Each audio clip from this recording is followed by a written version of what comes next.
Magandang araw po sa muli nating pagbabalik at ang ating ngayon makikita ay ang itong mga rock na formation or iba-iba ang hugis dito sa isang sapa or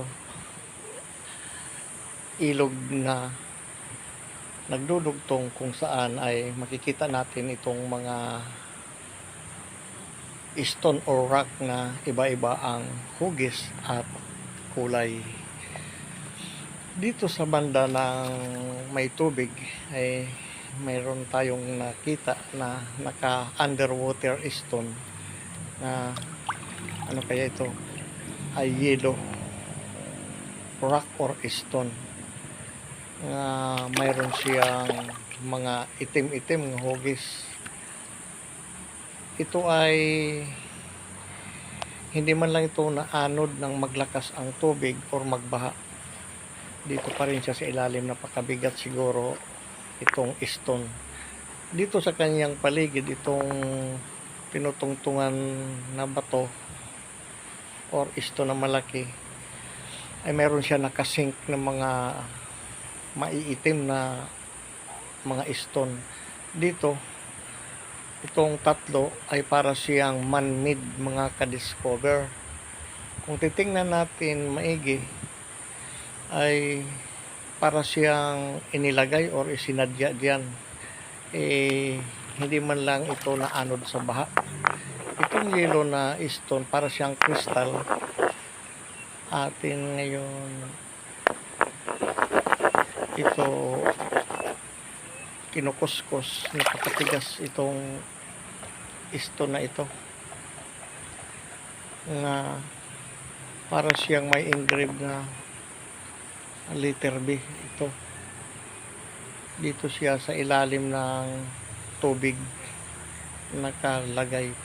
Kung makikita natin ito, may malaki siyang parang bundok or mga pyramids stone. Ito ang kanyang counter nga para siyang mga mammal fish. Dito may tatlong butas sa taas nitong nakabukol na malaking palanas or katawag dito o dapanas or palanas or bato. Ay nagtataka tayo dito, mayroon tatlong holes at pyramid siya. Ito namang yellow stone ay sa under po niya mga ka-discover. Itong kung makikita natin, para siyang may alkitran. Ito ay tatlong holes na ito naman sa kanyang harap ay mayroon siyang parang shark fish. Kung makikita natin, ma-identify, hindi lang mahalata, pero para siyang shark, malabo sa baboy ramo. Tubig ay shark fish rock.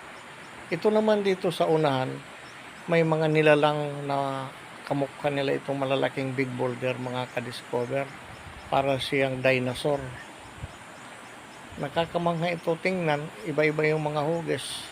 At ito ay para naman siyang itong klase ng mga hugis. Dito sa tinuturo ay meron siyang malaking parang eggs or itlog na may puti na triangle na stone nga nakadikit.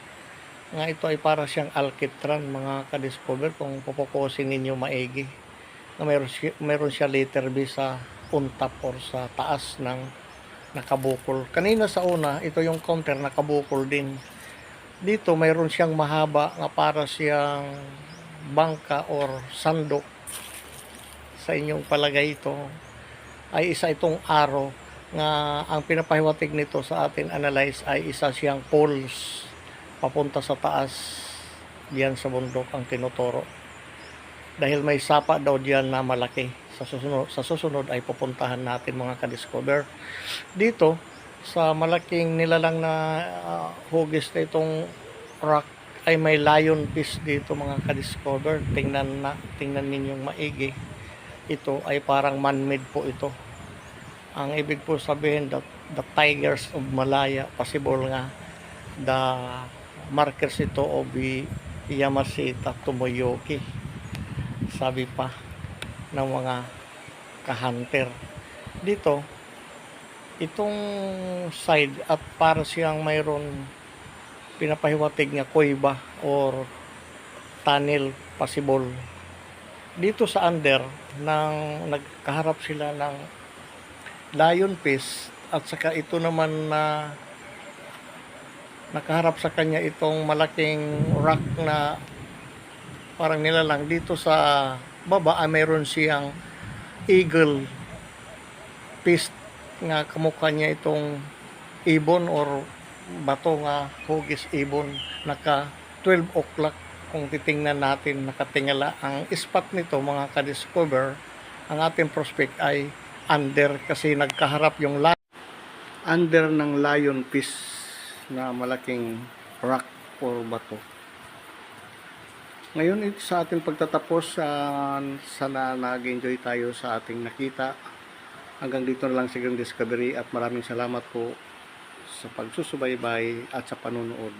Huwag po makalimot mag-subscribe sa ating munting channel sa YouTube, Green Discovery. Sa muli ng ating pagbabalik.